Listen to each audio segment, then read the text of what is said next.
જય માતાજી મિત્રો, તો ફરી એક આજના આ નવા વિડીયોમાં તમારું સ્વાગત છે। તો મિત્રો આજે આપણે વાત કરવાના છે કે પીએમ કિસાન યોજના હેઠળ 22મો હપ્તો ક્યારે જાહેર કરવામાં આવશે। તો મિત્રો ખેડૂતો માટે મોટી ખુશખબર આવી ગઈ છે, એટલે કે મિત્રો 22 ફેબ્રુઆરી એટલે કે મિત્રો કાલે 22મો હપ્તો ખેડૂતોના ખાતામાં જમા કરવામાં આવશે।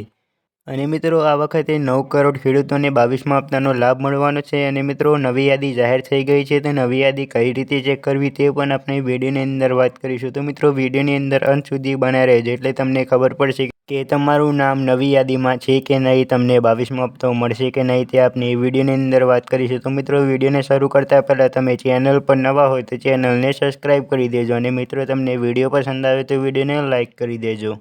તો મિત્રો આપણે આગળ વાત કરીએ કે પ્રધાનમંત્રી કિસાન સન્માન નિધિ યોજના હેઠળ 22મા હપ્તાની આતુરતાપૂર્વક રાહ જોઈ રહેલા દેશના કરોડો ખેડૂતો માટે ફેબ્રુઆરી મહિનો નિર્ણાયક સાબિત થઈ શકે છે। પાછલા વર્ષોના સરકારી રેકોર્ડ અને હપ્તાના વિતરણની પદ્ધતિની નજર કરીએ તો કેન્દ્ર સરકાર સામાન્ય રીતે ફેબ્રુઆરીના અંતિમ સપ્તાહમાં નાણાકીય સહાય જાહેર કરતી આવી છે।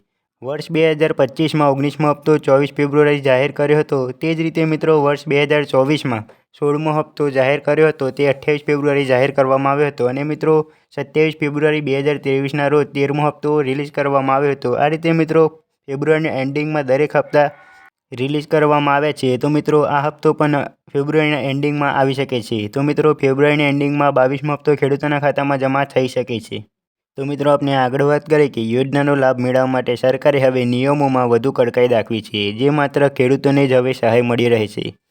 જે ખેડૂતોએ હજુ સુધી પોતાનું ઈ-કેવાયસી પૂર્ણ કર્યું નથી, તેમના હપ્તા અટકી જવાની પૂરેપૂરી શક્યતાઓ છે। ખેડૂતોએ પીએમ કિસાન પોર્ટલ પર જઈને ઓટીપી દ્વારા અથવા નજીકના કોમન સર્વિસ સેન્ટર પર જઈને બાયોમેટ્રિક પદ્ધતિથી આ પ્રક્રિયા પૂર્ણ કરી શકે છે। તો મિત્રો તમારે પણ ઈ-કેવાયસી બાકી હોય તો તમે પણ તમારા મોબાઈલમાંથી પીએમ કિસાન પોર્ટલ પર જઈને ઓટીપી દ્વારા અથવા નજીકના સીએસસી સેન્ટર પર જઈને તમે ઈ-કેવાયસી પૂર્ણ કરી શકો છો।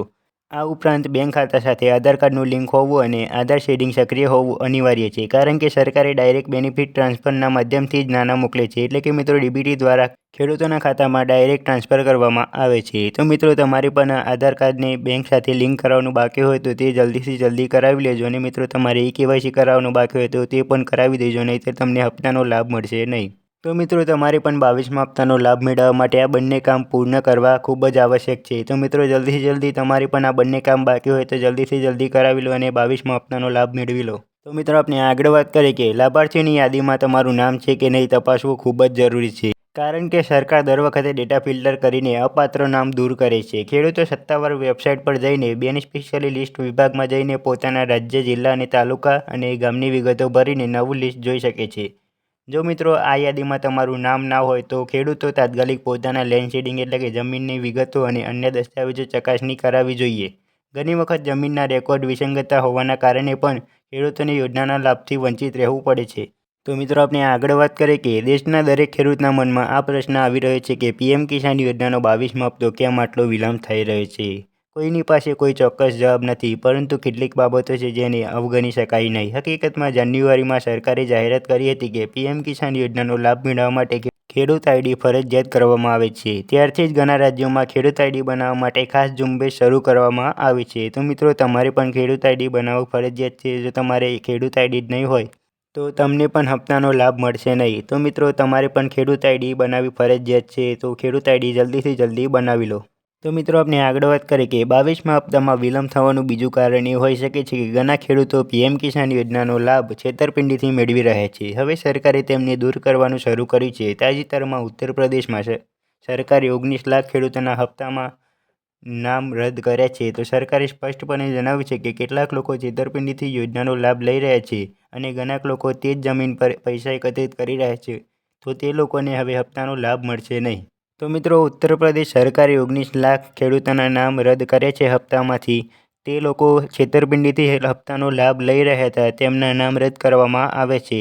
તો મિત્રો આપણે વિડીયોની અંદર વાત કરી કે પીએમ કિસાન યોજના હેઠળ 22મા હપ્તાનો લાભ કયા કયા ખેડૂતોને મળશે, અને 22મો હપ્તો કઈ તારીખે ખેડૂતોના ખાતામાં જમા થશે, અને 9 કરોડ ખેડૂતોને 22મા હપ્તાનો લાભ મળશે કે નહીં, અને મિત્રો નવી યાદી જાહેર થઈ ગઈ છે તે કઈ રીતે ચેક કરવી તે આપણે વિડીયોની અંદર વાત કરી, અને મિત્રો એ પણ વાત કરી કે ગુજરાતના ખેડૂતોને 22મો હપ્તો ક્યારે મળશે। તો મિત્રો તમને આ વિડીયો પસંદ આવે તો વિડીયોને લાઇક કરી દેજો, શેર કરી દેજો, અને કોમેન્ટમાં જરૂરથી જણાવી દેજો કે તમને આ વિડીયો કેવો લાગ્યો। અને મિત્રો તમે ચેનલ પર નવા હોય તો ચેનલને સબસ્ક્રાઈબ કરી દેજો અને મિત્રો તમને વિડીયો પસંદ આવે તો વિડીયોને લાઇક કરી દેજો. મળીએ આગળના વિડીયોમાં. જય માતાજી મિત્રો.